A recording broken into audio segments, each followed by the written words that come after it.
नमस्कार, मैं लीजा और आप देख रहे हैं सबरंग समाचार। बिरसा मुंडा के शहादत दिवस पर हम आपको उनकी कहानी से कराएंगे रूबरू। उनकी गौरव गाथा आपको बताने की कोशिश करेंगे।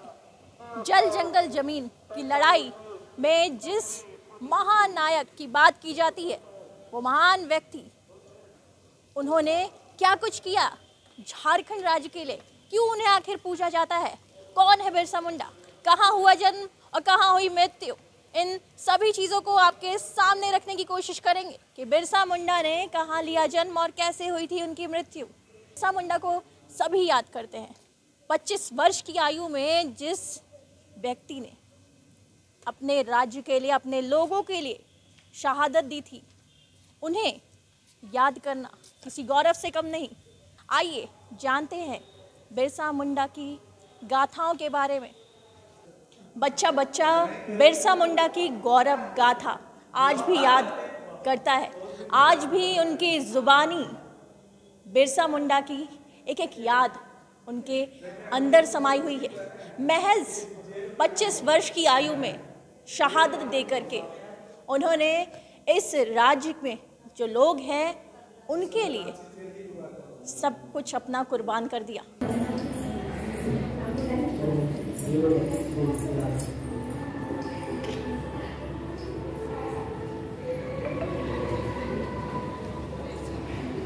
अंग्रेजों को लोहे के छने चबवाने वाले भगवान बिरसा मुंडा की मौत इसी जगह रांची जेल हुआ करता था, वो उस समय यहाँ हुई थी। 9 जून 1900 में इसी जगह उन्होंने अंतिम सांस ली थी। कहा जाता है कि उन्हें हैजा हो गया था, लेकिन ये भी कहा जाता है कि उस समय जो कैदी यहाँ थे उसमें बस एक व्यक्ति जो कि बिरसा मुंडा, उन्हें ही हैजा होना ये रहस्यमय, और ये भी अटकनियाँ लगाई जाती है कि उन्हें जहर दे करके अंग्रेज़ों के द्वारा रहस्यमय तरीके से मारा गया। अब क्या सच है ये जानना अभी तक तो हो नहीं पाया, लेकिन आने वाले दिनों में हो सकता है इन सभी चीज़ों पे रिसर्च हो। हम आपको आज बताएंगे कि बिरसा मुंडा का जन्म कहाँ हुआ, कैसे उन्होंने इस राज्य के लिए, इस राज्य के लोगों के लिए उलगुलान किया था। उलगुलान में अंग्रेज़ों के विरुद्ध आवाज़ बुलंद करने वाला वो शख्स, उन सभी बातों को हम अपने आपके सामने रखने की कोशिश करेंगे अपने चैनल के माध्यम से। धरती आबा यानी धरती के पिता, देश के एक बड़े वर्ग ने उन्हें ये ही पहचान दी थी। उन्हें भगवान का दर्जा दिया गया। आदिवासी बहुल राज्यों में आज भी उनकी पूजा अर्चना की जाती है। महज 25 साल की उम्र में दुनिया को अलविदा कहने वाले क्रांतिकारी बिरसा मुंडा भगत सिंह और चंद्रशेखर आज़ाद से लगभग 30 साल पहले ही अंग्रेज़ों के खिलाफ मोर्चा खोल चुके थे। बिरसा मुंडा को गिरफ्तार करने के बाद अंग्रेज़ अफसरों ने तय किया था कि उन्हें जंजीर और बेड़ियों से बांधकर जेल से अदालत तक लाया जाए, ताकि आम लोगों को सबक मिल सके। अंग्रेज़ों से बगावत करने का क्या परिणाम होता है, अंग्रेज़ों को अंदाज़ा तक नहीं था।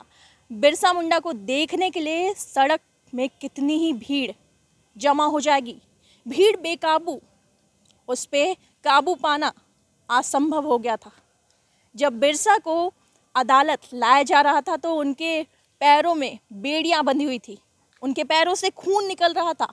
साफ देखा जा सकता था कि उनके साथ कितनी क्रूरता की गई है। चेहरे पे शिकंज नहीं, वो घबराए नहीं थे, और उनमें जो तेज, जो संतोष उनके चेहरे से झलक रहा था। आखिर लोगों को समझ आ गया था कि किस तरीके से जुल्म के खिलाफ विद्रोह की आवाज़ उठाना ज़रूरी है, और वही संतोष उनके चेहरे पे नज़र आ रहा था।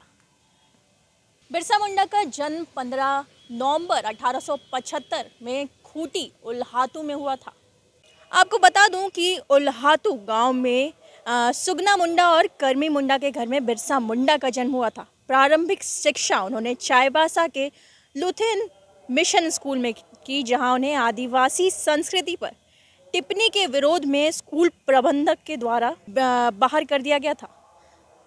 1890 में उन्हें स्कूल से निकाल दिया गया था। फिर 15 साल की उम्र में उन्होंने पढ़ाई छोड़ दी। वे गांव आ गए।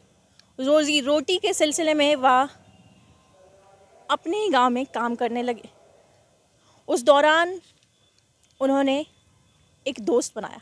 आनंद पांडे नामक एक वैश्य सन्यासी से उनकी मुलाकात हुई। के साथ रहकर उन्होंने 3 सालों तक जो शिक्षा हासिल करी, उन्होंने मांस मछली सभी चीज़ों को खाना छोड़ दिया और जो जीवन है वो साधारण जीवन, वैष्णव धर्म, नीति, दर्शन, इन सभी चीज़ों में शिक्षा हासिल की। फिर वहाँ से लौट करके बिरसा ने चलकत को अपनी गतिविधियों का केंद्र बनाया। सन्यासी वैद्य के रूप में उन्होंने सिया और बीमार लोगों के इलाज में अपनी पूरी दिनचर्या वो बिताने लग गए और लोगों की सेवा में जुट गए। समाज सुधारक बनकर भूत प्रेत, तंत्र मंत्र, जादू टोना, डायन बिसही, कुप्रथा, बलि आदि से जो लोग हैं उन्हें जागृत कराया। उन्हें बताया कि ये सभी अंधविश्वासों की ओर ना जाए और उन्होंने लोगों को ये भी सिखाया कि कैसे अपना जीवन यापन करें। शिक्षा दे रहे थे वो लोगों को। एक नई राह, एक नई किरण उनके द्वारा मिल रही थी कि कैसे अपने जीवन को सुधारे। 1895 तक बिरसा की छवि वैद्य क्रांतिकारी के रूप में प्रकट होने लगी। बिरसा नीम के पेड़ के नीचे अपना आसन लगाते थे। वह जनेऊ, खड़ग और हल्दी रंग में रंगी धोती पहनने लगे थे। उनके उपदेशों को सुनने के लिए दूर दराज से लोग उनके पास पहुंचने लगे थे। धीरे धीरे लोग उनके अनुयायी बनने लगे और उनके अनुयायियों को बिरसैया कहते थे। उनके छूने भर से ठीक होने की चर्चा दूर दराज गांव में होने लगी। अनुयायियों द्वारा बिरसा मुंडा को धरती आबा बिरसा भगवान के रूप से जाना जाने लगा। अंग्रेज़ों के खिलाफ आंदोलन के नेतृत्व में पहली बार उनकी गिरफ्तारी 25 अगस्त 1895 से हुई थी। हजारीबाग के जेल में उन्हें भेजा गया था। जेल से बाहर आने के बाद उन्हें चाईबासा, कोलेवीरा, लोहरदगा, खूंटी, तमाड़ और सोनहातू आदि इलाकों में जेल में रखा गया। जल जंगल जमीन की लड़ाई में वो जुट गए। अंग्रेज़ों के खिलाफ गुस्सैल युद्ध चलाया उनके द्वारा। उन्होंने अंग्रेज़ों को चने चबवा दिए। बिरसा मुंडा की मृत्यु 9 जून 1900 को रांची के इसी जेल में रहस्यमय ढंग से हुई थी। उनकी मृत्यु कई सवाल खड़े करती है। उनका अंतर्परीक्षण ना ही किया गया और ना ही जो विधि विधान के साथ अंतिम संस्कार होना चाहिए वो हुआ। रांची के एक बड़े नाले के किनारे कहा जाता है कि गोबर के उपलों से उनके शव को जलाया गया था। अनंत फनन में की गई कार्रवाई के कारण बिरसा मुंडा गायों को यह संदेह हो गया था कि उनके नेता को मार दिया गया है। इस पर सरकार स्तर से शोध की ज़रूरत है, क्योंकि आदिवासियों की गौरव गाथा बलिदान में एक अध्ययन जुड़ेगा। बिरसा मुंडा का उलगुलान 126 वर्षों की याद युवाओं के लिए प्रेरणादायक इतिहास छोड़ करके गई है। कई स्मृतियाँ यहाँ के लोग अपने दिल में संजोए हुए हैं। आज भी बिरसा मुंडा को भगवान के रूप में जाना जाता है। हम लोगों से जुड़ेंगे और जानने की कोशिश करेंगे कि बिरसा मुंडा के बारे में आखिर वो लोग क्या कहते हैं। जब उनकी गिरफ्तारी हुई थी तो उस समय उन्हें कहाँ लाया गया था। बिरसा मुंडा की गिरफ्तारी जब हुई थी तो उन्हें कहाँ पे लाया गया था और उसके बाद उनकी मृत्यु भी जेल में ही कहीं हुई थी। जो आप वार्ड देख रहे हैं, भगवान बिरसा मुंडा की गिरफ्तारी खूंटी में हुई। खूंटी से उनको रांची जेल लाया गया और इसी वार्ड में उनको रखा जाता था। और भगवान बिरसा मुंडा के साथ काफ़ी लोग आंदोलनकारी थे। तो अंग्रेज़ों के द्वारा तो उन्हें काफ़ी प्रताड़ित किया जाता था कि भाई आंदोलन को तुम समाप्त करो, तरह तरह का प्रताड़ना होता था। और इसी वार्ड में उन्हें हैजा, आप डायरिया बोल सकते हैं या हैजा बोल सकते हैं, मगर ऐसा है कि हैजा सिर्फ भगवान बिरसा मुंडा को ही हुआ था इस जेल में, और किसी भी व्यक्ति को नहीं हुआ था।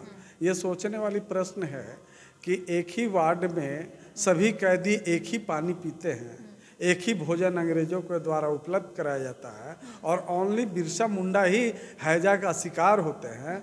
तो हमें लगता है कि अंग्रेज़ों के द्वारा उन्हें एक षड्यंत्र था कि एक 25 वर्ष का नौजवान जो पूरे झारखंड में एक आंदोलन का प्रतीक बन चुका था, जल जंगल ज़मीन की लड़ाई को एकदम अंतिम प्रकाष्ठा में ले जा चुका था, वैसे आंदोलनकारी को अंग्रेज के द्वारा लगा कि इसको अगर समाप्त कर दिया जाए या इनको मार दिया जाए तो ये आंदोलन समाप्त किया जा सकता है, जिसके षड्यंत्र के तहत हमें लगता है कि उनको स्वीट पॉइजन, धीरे धीरे पॉइजन दिया गया, और उनकी अंतिम मौत वो हॉस्पिटल है, कैदी हॉस्पिटल, जैसे कोई भी कैदी बीमार होता है तो वो हॉस्पिटल में भर्ती किया जाता है, उनकी अंतिम मौत उसी हॉस्पिटल में हुई। मौत उस हॉस्पिटल में आप विजुअल के माध्यम से देख पाएंगे कि इन्होंने जिस जगह की बात बताई, उनकी मौत उस अस्पताल में हुई थी, और इनका कहना है कि उन्हें जहर देके, स्वीट पॉइजन दे करके मार दिया गया। हालांकि अभी तक कुछ भी जो चीज़ें हैं वो सामने नहीं आ पाई है। उन्होंने जो युद्ध किया था अंग्रेज़ों के खिलाफ, जिन्होंने जो लड़ाई लड़ी थी, उससे यहाँ के जो लोग हैं उनमें कहीं ना कहीं बहुत ही जज्बा आया था। वो बेडर होकर के अंग्रेज़ों के खिलाफ अपने हक की लड़ाई लड़ने के लिए खड़े हो चुके थे। और ऐसे ही युवाओं की आज भी ज़रूरत है कि अपने हक के लिए आवाज़ कैसे उठाई जाए, कैसे युवा अपने लिए या फिर यहाँ के लोग अपने लिए। आखिर अब सवाल ये उठता है कि अब बिरसा मुंडा को हम याद तो करते हैं, उनकी जो जीवन, भले ही उन्होंने 25 वर्ष में ही दुनिया को अलविदा कर दिया, लेकिन उनके 25 वर्षों में ही उन्होंने ऐसे कार्य किए कि आज हम उन्हें पूज रहे हैं।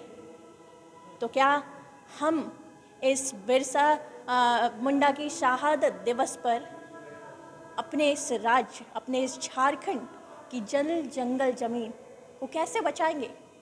आप भी सोचिए। ऐसी तमाम खबरों के लिए बने रहे सबरंग समाचार के साथ। कैमरा पर्सन दीपक के साथ मैं लीजा, सबरंग समाचार।